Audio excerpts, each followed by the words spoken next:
তো hello' guys, good morning. আপোনালোকক সকলোকে মোৰ আন এটি ভিডিঅ'লৈ সকলোকে স্বাগতম জনাইছোঁ। আজি আমি 10টা most important MCQ question answer জানিবলৈ প্ৰয়াস কৰিম। বিভিন্ন ধৰণৰ এক্সাম যেনে আছাম পুলিচ, ADRE আৰু বিভিন্ন ধৰণৰ এক্সামৰ বাবে মষ্ট ইম্পৰ্টেণ্ট কুৱেশ্যন এনচাৰ আজিৰ এই ভিডিঅ'টোত আমি জানিবলৈ পাম। তো বলক আমি ভিডিঅ'টো আজি আৰম্ভ কৰোঁ। আজিৰ প্ৰথম প্ৰশ্ন, 1 নম্বৰ প্ৰশ্ন, আছাম পুলিচৰ মুখ্য কাৰ্যালয় ক'ত অৱস্থিত? বহুতে জানে, ইয়াৰে শুদ্ধ উত্তৰটো হৈছে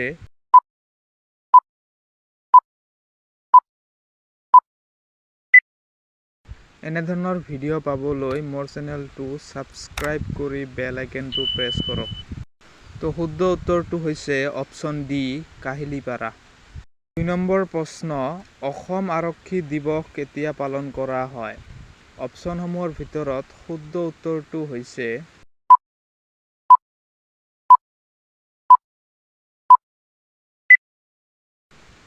শুদ্ধ উত্তৰটো হৈছে অপশ্যন চি, 1 অক্টোবৰ।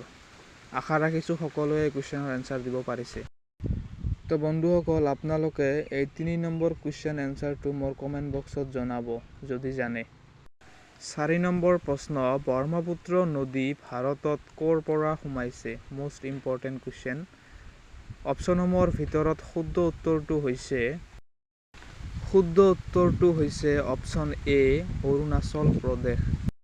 5 নম্বৰ প্ৰশ্ন, অসমত সৰ্বাধিক চাহ উৎপাদন কৰা জিলা কোনখন?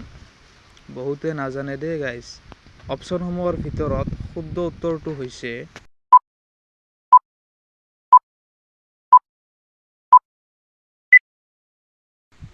উত্তৰটো হৈছে অপশ্যন বি, তিনিচুকীয়া। 6 নম্বৰ প্ৰশ্ন, কাজিৰঙা নেশ্যনেল পাৰ্ক কিহৰ বাবে বিখ্যাত? অপশ্যনসমূহৰ ভিতৰত শুদ্ধ উত্তৰটো হৈছে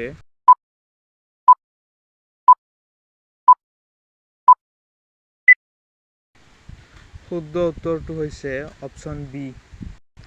7 নম্বৰ প্ৰশ্ন, ভাৰতৰ সংবিধান কেতিয়া কাৰ্যকৰী হৈছিল? অপশ্যনসমূহৰ ভিতৰত শুদ্ধ উত্তৰটো হৈছে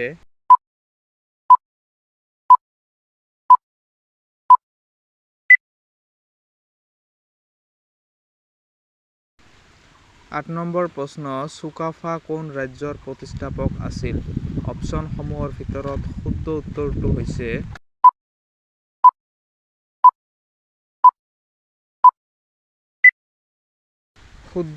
হৈছে অপশ্যন বি, আহোম ৰাজ্য। 9 নম্বৰ প্ৰশ্ন, অসমত কিমানখন ৰাষ্ট্ৰীয় উদ্যান আছে? ভেৰি ইজি, অপশ্যন চি, 7খন। 10 নম্বৰ প্ৰশ্ন, ভূপেন হাজৰিকা কিহৰ সৈতে জড়িত আছিল? 10 নম্বৰ প্ৰশ্নৰ উত্তৰটো আপোনালোকে কমেণ্ট বক্সত জনাব।